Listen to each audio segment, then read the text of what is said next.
British Prime Minister Theresa May is expected in the country on August 30, in her first visit to Africa since taking over from David Cameron in July 2016.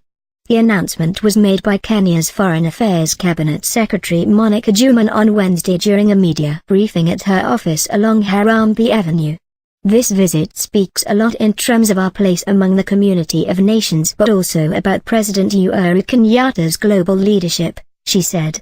We have in the pipeline quite a number of heads of state coming in as well as projected visits by President Kenyatta, so I think we're in for a busy half a year, she indicated, adding that the demand for bilateral talks was high and engagements strategic and valuable.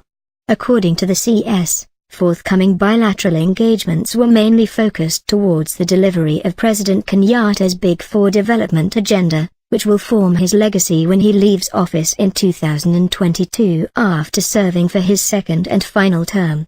The visit by May will mark the second time a sitting British Prime Minister has visited the country after Margaret Thatcher's 1988 visit during President Daniel Arap Moi's tenure. In his engagement with May, the Foreign Affairs CS said, President Kenyatta will seek to secure Kenya's business interests post-Brexit in addition to proposals that will improve the ease of trading with Britain. CS Juma said talks are already in high gear to have the United Kingdom Visa Office re-established in Nairobi to ease the process of acquiring travel documents by Kenyans. She said wide-ranging changes had been made at the Directorate of Immigration and Registration of Persons in bid to guarantee the integrity of travel documents. Our documentation today is above par.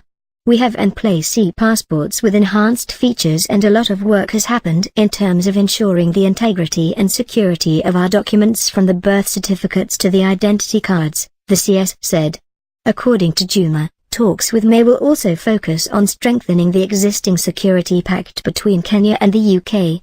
The war against corruption will also feature in talks between May and Kenyatta. Juma reaffirming President Kenyatta's commitment to restore integrity in the governance system. We really are at a good place in terms of our national agenda, which aligns very well to the entire democratization, transparency, and accountability agenda globally, she said. May's official visit will be coming hard on the heels of President Kenyatta's visit to Washington on August 27, where he will be engaging U.S. President Donald Trump on issues of mutual importance at the White House. The White House confirmed the August 27 meeting on August 6 when Press Secretary Sarah Sanders released an official statement. Kenya is a vital partner of the United States and President Trump looks forward to discussing ways to broaden the strategic partnership based on our shared democratic values and mutual interests, she said.